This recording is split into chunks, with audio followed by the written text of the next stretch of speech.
featured guest today is Marcello Di Cintio. He's the prize-winning author of 6 books, including Walrus, Travels Along the Barricades, Pay No Heed to the Rockets, Palestine in the Present Tense, and Driven, The Secret Lives of Taxi Drivers. He's also written for the Globe and Mail, the Walrus, the International New York Times, and Canadian Geographic, among others. He lives in Calgary. His latest work for Windsor's Biblioasis Press is Precarious, The Lives of Migrant Workers. Welcome back to the show, Marcello. Oh, thanks for having me back. Oh, it's our pleasure. And such an important book. There's been a lot of discussion in Canadian publishing recently about the downturn in the will to publish long form nonfiction. So it's great that Hmm. this important topic is presented as a whole book. Why was it important for you to pursue this format for your subject? This format is the only format I know how to write in.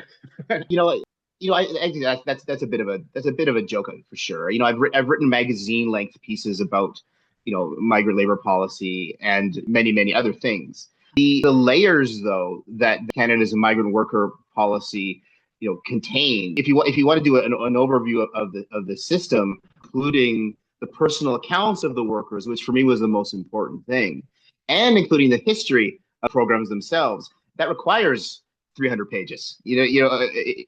At least, you know what I mean. And I think in order to, unless you're doing a thumbnail sketch of a very particular aspect of this very complicated program, then it behooves the writer to pull the camera way back and see the big picture. And it's important too, that big picture, because picking out individual parts of the program or individual stories or even individual, examples of exploitation and abuse don't really tell the whole story, which is that the entire system, right from its conception, decades ago, has always been weaponized to exploit. In fact, it's built in that bad employers can act badly. And so if our focus is too narrow, if we focus on that one terrible farm owner, that doesn't tell the story, because that one terrible farm owner is only allowed to be terrible because the system itself allows it and has done so for decades. In the introduction to this book, you tell us about a relative who was what you call a migrant worker. Tell us a bit more about him and how he inspired you. Oh, my grandfather, my dear Nono. My grandfather passed away in 2020. And that's when I started thinking about migrant labor in a wider sense. Because my grandfather, he's from Italy, fought in World War II, was taken a prisoner of war during World War II. And when he was finally released, vowed to never leave Italy again. He loved his home, he loved his hometown. He married, he had 3 daughters, one of them was my mother, and decided like he wants this to be home. But they were poor, and he worked on someone else's farm, growing tobacco, being able to keep only a small share of the proceeds from that. And my grandmother, who's fierce and remains so at 99 years old, as of last week, she essentially booted my grandfather out of the country and said, "Go to Canada, like where your cousins are, and to find work and to improve our situation." And that's what he did. He went to Canada. He wanted to be here for 2 years and send money home, and then he wanted to go back.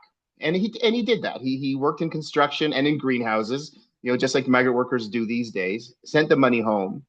But my grandmother again made the decisions, and she said, "No, you're not coming home. We're coming to you." So she packed up the girls, and they took the boat across the Atlantic, and that's how we ended up Canadian. And in fact, you can link back hundreds of Calgary Italians to my grandfather. He's one of the first kind of links in that chain immigration, right? And so when he passed away in 2020, like I mentioned, it was during the pandemic. Because of the distancing rules, the church was very sparsely attended, right? Only a few relatives. Had it been a normal time, that church would have been overflowing with grateful Italians coming to pay respects to my grandfather. And in the wake of his passing, I thought a lot about his life as he was a migrant worker before that was even a term. And the difference, though, between his experience and the experience of contemporary migrant workers is that he was allowed to stay. He didn't want to at first, but he had that choice. Now, all these other workers these days, and for the past several decades, who make the same choices and sacrifices that my grandfather made, who come here to work in greenhouses and construction sites to send money home, they are not given that opportunity. We welcome their labor, but we don't welcome them. And I was very interested in that dichotomy. And what are the stories of these men and women who are essentially the same as my grandfather, but are offered such a different opportunity? Congratulations to your grandmother on her birthday and also to your grandfather on being sort of the fountainhead of that community in Calgary. So you have a great deal of experience writing nonfiction. Did your research techniques for this book change at all? Or do you have a tried and true Hmm. method? Oh my God, I have no method.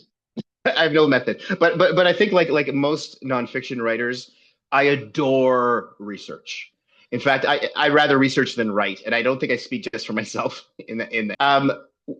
And so my process for all my books is just to go down these allow myself to be led down the rabbit holes, right? To keep searching for articles and academic papers and histories and just go. I love it so much. I can't tell you how much I love it. What was a little bit different in this, what made this book different than my other ones, I suppose, was my research required me learning policy. And that's not a natural skill of mine to learn. And so I really had to get a sense of these, often complicated, labor policies, immigration policies, and not just so that I could understand them, but I can somehow translate them into regular English for my readers. My readership, my audience is not academic. They're not policymakers. I mean, sure, they're welcome to it, but that's not who I'm writing for.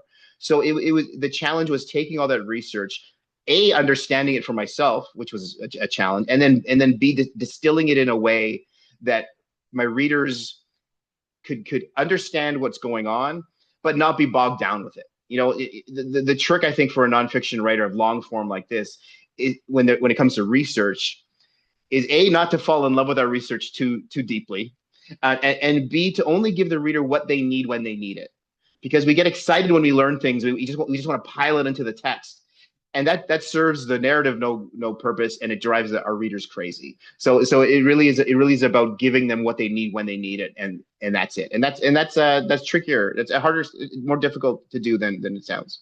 For sure. And talking about challenges, can you tell us a little bit about the challenges of interviewing the migrant workers themselves? Yeah, I mean, I was under no illusions that I could just go, wander up to a farm and talk to workers, or knock on someone's door and talk to some caregiver, right? I knew that I would need introductions. I would need I would need a middleman to get me to those workers. And I thought, well, this shouldn't be a problem because there are dozens of organizations across the country that kind of serve the migrant worker community. Almost every province has multiple of these types of organizations. So I reached out to them under the naive assumption that they'd be happy to pass me on to workers who wanted to talk. And I found that for the most part, they didn't. The organizations are protective of the workers that they represent, and for good reason. What I talk about in the book, and perhaps we'll talk about in this interview, is the precarity of the workers. They are here on these closed permits. They can only work for one employer, and if they say something to a writer or something in public that sounds like complaining or paints the employer in a bad light, and they get fired, then they're supposed to go home. Then all the opportunity that they came here to enjoy is gone. So there's certainly a hesitation and a reticence for workers to talk to people like me, and therefore a reticence and a hesitation for those organizations to introduce workers to people like me. So it took a while for me to earn trust in that sense. Once I got those introductions, however, and I met workers who did want to talk, man, did they ever want to talk? They had so many stories, often personally traumatic, that they wanted me to know, and not just me to know. They wanted Canadians to know. And there's a couple points in the book where I was talking to people who had gone through hell here.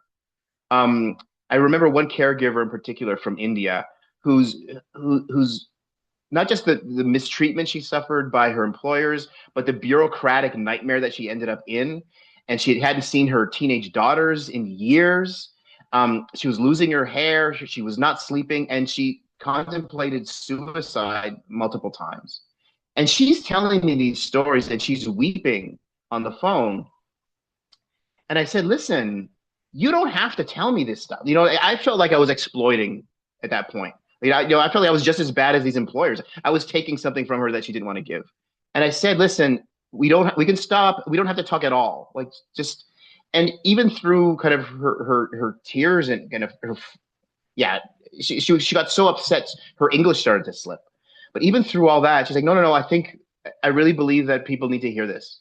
And I'm so grateful for those workers who are willing to share those stories. Some of them are incredibly painful.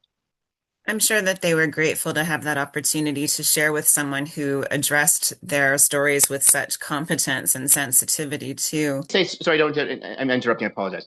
But there was a leap of faith for those workers too. Yes, they trusted me to write sensitively, but they had no reason to trust me. None of these workers knew who I was, read my work. You know what I mean? So for them, it was a leap of faith, and that made me even more grateful. Sorry, I interrupted your question. I apologize.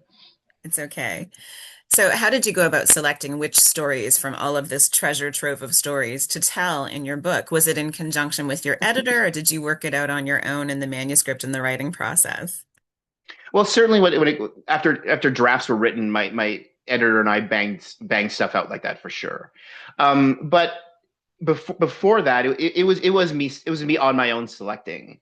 And yes, I spoke to dozens and dozens and dozens of workers. And I guess what I wanted to do was have enough stories in there that kind of shone a light on the vast stories that were here and the scope of the policies, without repeating myself too many times. I wanted to make sure that there were people that I was interviewing workers from many different countries in many different sectors. So I kind of wanted to have the diversity of not just voices, but of stories. And this happens with all of my books. You talk to a bunch of people, all of whom are telling you something important to their life, talking about their lives. And then you, as the cold writer / editor, has to decide whether this person's story is worthy for the book. You can't have everybody. So you have 3 stories of abuse on a farm. I'm not going to take all 3. You know what I mean? So I have to choose, which is not to say that the person that gets cut out, their story is any less valuable or whatever. It's just, that's just the kind of the cruel nature of writing a book. And I always feel terrible about that. It's, terrible where people will sit with me, tell their stories, give me their time, and then in the end, it doesn't appear anywhere. And what I always say is that, regardless of if they end up in the final draft of a book, everyone I talk to contributes to my knowledge of the subject, contributes to my, and so like it's they're always contributing. It just might not be their name on the page. Yes, apparently there's a lot to process after writing a book like this. After a lighthearted gathering of migrant workers, you were informed that one worker had died in a workplace accident. In fact, didn't someone text you about it? How do you cope with processing this information so it can be shared? Yeah, it's a great question and not an easy one to answer. And it's a tough part of the author's job, I suppose. Yeah, that day, I was attending this lovely, fun soccer tournament for migrant workers. And in the middle of it, I was texted a photograph of the body of a man who had been killed either that morning or the previous evening. And they found him in this tobacco harvester. Yeah. And so, writing about Garvin was his name, right? Writing about Garvin, it introduces kind of ethical dilemma for a writer, especially as an outsider, especially as a white guy, who far more resembles the employer than it resembles the worker, right? In every aspect. And so I did as well as I could to talk to learn about Garvin's life, beyond just the day that he died, and so I looked up conversations that they had with his widow. I was scouring Jamaican newspapers to find news of this story because it didn't get a ton of coverage up here in Canada. I reached out to people in the community as much as I could. They didn't really want to talk to me, but it was the goal for me was to kind of paint as a complete a picture of this man as I could with the limited resources that I had, so as I'm not just presenting him as a body in a machine. And then following up with the court case, which as far as I know now has still not been resolved, but there was launched a kind of a case against the employer for Garvin's death. And I even reached out. I reached out to his widow too. She didn't respond, and which I understand. Again, it goes back to what we said before. She doesn't know who I am, and has no reason to trust me. But I think the trick as a writer is to do everything that we can to make the picture complete. Just out of respect, right? I mean, I owe it to Garvin to do that, and to his family. For sure. Yeah, it was very sad. In this region, Windsor, Essex, where we produce our podcast, Leamington nearby has a huge number of migrant workers who provide food for us. And you even quote novelist Nino Ricci on his family's experience. What was unique about the migrant experience here that you wanted to highlight? Ontario agriculture is kind of the first sector that drew migrant workers, in the first place, starting in the 60s. This is kind of ground zero for migrant labor history in a lot of ways in this country. So there's that. There's also I suspect I don't know if these numbers exist, but the concentration of workers in one particular area, this has got to be one of the highest.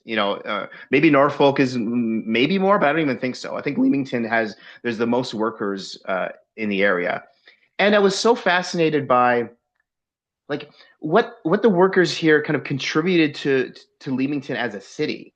Like I was so thrilled to walk down the streets of Leamington and see all these Mexican restaurants, and seeing workers on the street, and seeing Spanish signs in the windows.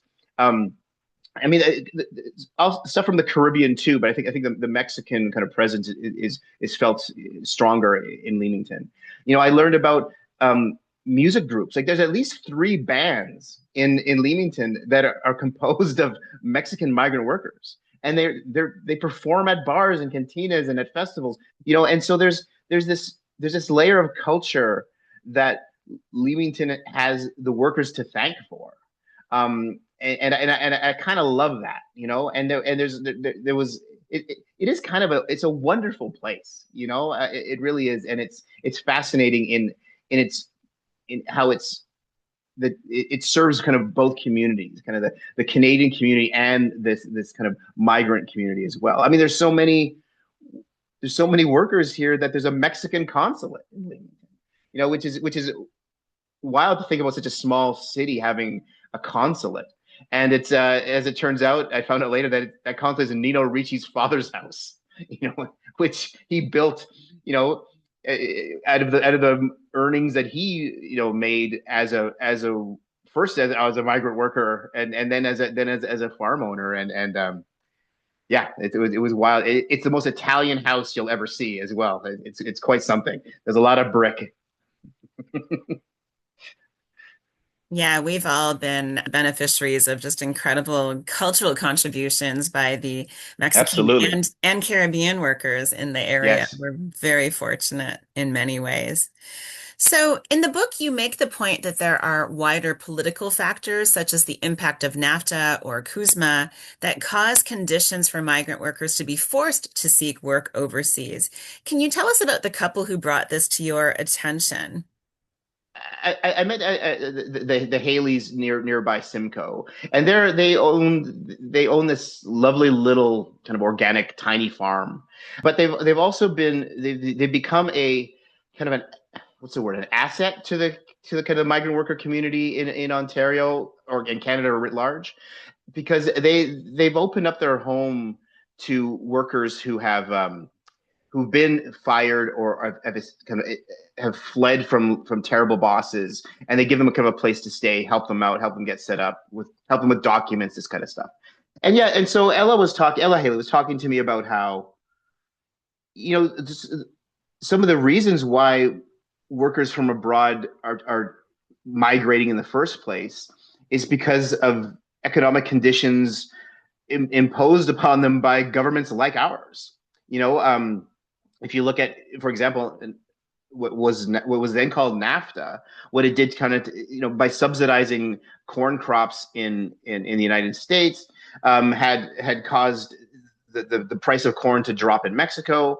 And so these farmers who were making a living, growing corn, as an example, found that they weren't earning that money anymore. And this is what spurs the workers to go elsewhere. This is what spurs the Mexican workers to cross the border into the United States, which I wrote about in a previous book. And it also spurs them to go elsewhere. And we look at, these kind of, the excesses of kind of Western capitalism tends to trickle down and harm those of the global South. This is not news to anybody. And just in the way that wars that kind of we start leads to refugees elsewhere, these kinds of things. And so I think we have to look at ourselves as not just the beneficiary of migrant labor, but as the cause of the problems that send them here in the first place. Like I say at the end of the book, I've written a non-patriotic book at a very patriotic time, and it's true. I think that Canada, in regards to the migrant labor structures in particular, these are failings, and these are mistakes that we're making as a country and have so for decades. There'll come a time in the future where a prime minister will stand up in the House of Commons and apologize officially on behalf of Canada for the treatment of the migrant workers over the decades, just as we've done for residential schools and Japanese internment and these other sorts of our national shames. This will be one of them, and I just hope that let's fix it before we have to apologize for it. There are solutions here. Yes, apologies for many things, but not yet Black and Indigenous slavery, but we'll see that too. And there's a long list. Yeah, but very connected. So, I mean, you talked positively about the Haleys and their allyship and their efforts. Did you meet or encounter other folks that are doing great work like that? Yes, of course. There's kind of activists and people working for these organizations that are there to serve these vulnerable workers, right? But the people that really impressed me and inspired me were the workers themselves who stood up, not just for their own problems, their own personal, but for issues of that affect migrant workers in general. I met some badass women working on this project. Perhaps the one who stands out the most to me is a woman named Evangeline in Edmonton. And she came as a migrant worker. She lost that job. She was undocumented for a long time. She had a child in Alberta who was denied medical care because even though she was a Canadian citizen, having been born in Edmonton, she was denied medical care because her mother was undocumented. And so Evangeline, instead of staying in the shadows, which is what a lot of undocumented people do, she stood up in front of the cameras and demanded, health care for her child, and with the kind of the cooperation of the larger Filipino community in Edmonton, changed the law in Alberta. The McKenna Rose law in Alberta now guarantees medical care for all Alberta-born children, regardless of the status of their parents. This law was named after this girl, and is on the books. And after Evangeline, she's successful in changing the law. She ends up being successful getting her permanent residency. She's fine now, she's doing fine, but she's not being quiet. Like, she's still standing up for workers, and there's so many of them, people like this, who at great personal risk stand up to the system, stand up to their employers, and when they win, stay standing up. and they don't just accept they don't accept like the fruits of their bravery for themselves, but want to stand up there for people like them. And the one thing in this book that I really wanted to make sure readers understood was that yes, there's these workers are being exploited and treated badly, but they're not quiet, passive victims. We shouldn't just tut at their situations. They are strong, courageous people who are standing up to the abuses. And if they got the courage to stand up, considering the consequences, then we should be standing up for them too. I love hearing that. But as you say, your time with the migrant workers mostly involved in enumeration of injustices. That's right. Were there other stories? I think there was one about Julian who maybe gave you a little happiness and hope. Yeah, Julian Leamington. Julian came from Mexico. His father was a great musician, taught Julian how to play guitar. Julian now plays like every instrument. And so his first paycheck as a migrant worker in Leamington went to buying a guitar. And he started one of the bands in Leamington. One of these kind of migrant worker bands is his, but he also plays with all of them. And he ended up meeting a Canadian woman who saw him perform, loves his music. They fell in love, and they got two kids now. And so yeah, there's not a lot of happy stories in the book, but Julian's is certainly one of them. Yeah, he's this kind of this big smiling guy who's one of the most charming people I've ever seen. It's natural charm. His wife is lovely, and they have these two beautiful kids. And so things are worked out for Julian for sure, which is I'm happy to see that. That's wonderful. And I hope there are more stories like that down the line. And so after this mammoth project, are you taking a break, or do you have another project on the go already? I'm kind of taking a break from the dark, heavy stories. I think I don't have a book that I'm working on right now, but I'm doing a lot of magazine work, and they're a little bit more fun. You know what I mean? Like I'm doing a piece right now for Canadian Geographic about these art students in Calgary who started an indie wrestling promotion, and I can't tell you how thrilled I am to be writing about art school wrestling nerds versus abused migrant workers. This is great, but I can't get that. You can't work on a project like this and get that out of your head. You know what I mean? I follow the news very closely still about migrant labor, and I wouldn't be surprised if something sparks at least a story or a magazine piece. I mean, was it last week or 2 weeks ago?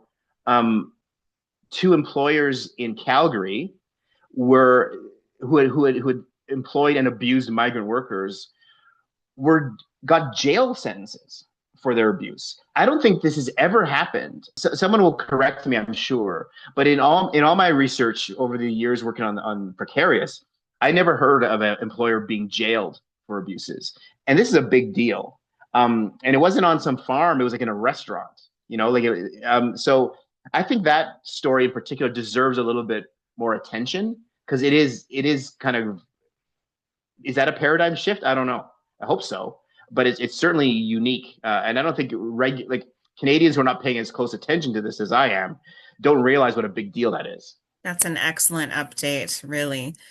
Would you like to read some of your work for our listeners? Sure, I'd be happy to. I do want to read. I'm gonna read a little bit from the conclusion. After talking, I think it's a good place to end it. So these are the last few pages of the book. Our country's migrant labor policies deny workers a pathway out of otherhood. This country granted the foreign workers of my grandfather's generation and their families a chance to belong, not just to work. They could exchange their foreignness for Canadianness, at least on paper. My grandfather fully embraced this. I remember traveling to Italy with my family when I was a teenager. Nono brought my sisters and me to the Moro River Canadian War Cemetery near Ortona, a 20-minute drive from his hometown. That he insisted we spend an Italian afternoon paying respects to Canada's war dead, soldiers he would have fought against during the war, testified to his deep connection to the country that welcomed him. But Canada renders today's migrants as permanent outsiders.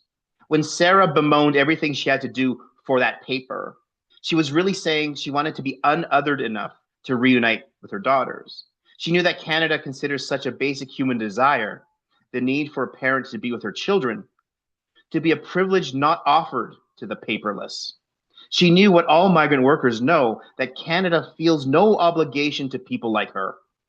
We don't invest in their lives beyond the cheap labor they provide because they are not one of us. Perhaps they don't want to be, at least not entirely.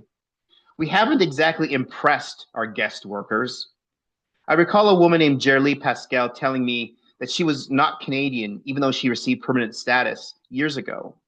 I assumed she meant that Canadians didn't treat her like she belonged. I wonder, though, if Gerlie distinguished herself and her fellow Filipinas from citizens who consider themselves above low-paid labor, who exploit migrant workers, and who warehouse their own elderly parents. Maybe Gerlie wasn't complaining when she said she wasn't Canadian. Maybe she was boasting. As an outsider, she could see through our self-delusion and wanted no part of it. I suspect much of the delusion is believing Canada designed our migrant worker program out of altruism. The temporary foreign worker program is not a charity. Temporary work permits aren't akin to the winter coats Trudeau handed out to Syrian refugees at the airport. The official goal of the program, according to the government website, is plainly to hire workers to fill temporary jobs when qualified Canadians are not available. Not to ensure Sarah's children are cared for in India or to provide Julian's mother with a bigger house in Mexico. When the government evaluated the program in 2021, it didn't examine whether or not the workers' lives were improved, only the program's impact on the Canadian labor market. The policies aren't meant to give, but to take. Maybe one of the reasons Canada mistreats migrant workers is because we see them only through this mercenary lens. We define them solely by their functionality, by the singular task we've hired them to do. We assume they define Canada in similarly shallow terms, not a place to live, but a place to work. And yet, the migrants I met all transcended their low-paying jobs. They had a larger purpose than grinding out a bi-weekly paycheck. They worked for their futures and for the reunification of their families. They formed communities. They stood up against injustices perpetrated against themselves and others. As Raoul said to me, we help each other in the good and bad times. These are the values we consider to be Canadian. These are the same values my grandfather held. He brought more than just his labor to Canada. Hundreds of Calgary Italians mourned his passing because of the man he was, not for the concrete he poured. If we didn't identify my nono by his labor, then we owe the same respect to the migrants who come to work here now. Migrant workers don't want much from Canada. I met no worker with unreasonable expectations. All Celeste and Griselda wanted was to be together. Gabriel just wanted the chance to be a good dad. And Neil wanted therapy for his daughter, Ryan to pray over her dying mother. Workers want bunkhouses free of vermin and workplaces free of lecherous supervisors. They want fair wages and fair treatment. Like all of us, they want a better life. If Canada were as Canadian as we claim, if we embodied the idea that we're no longer a white man's country, but a place that welcomes all, we'd feel more responsible for the migrants because of their vulnerability, not less. We wouldn't force them to choose opportunity over home while we, as citizens, take for granted we can have both. Instead, our treatment of migrants undermines our own fragile national fiction. Our failure to live up to our own billing has ramifications not only on how others see and will see us, but on how we'll come to see ourselves. By diminishing the dignity of our most precarious workers, we diminish our own. So true. Marcello Di Cintio's latest book is Precarious, The Lives of Migrant Workers, available from Biblioasis Press. Marcello, thank you so much for your time today. Oh, thank you for having me. It's always a pleasure.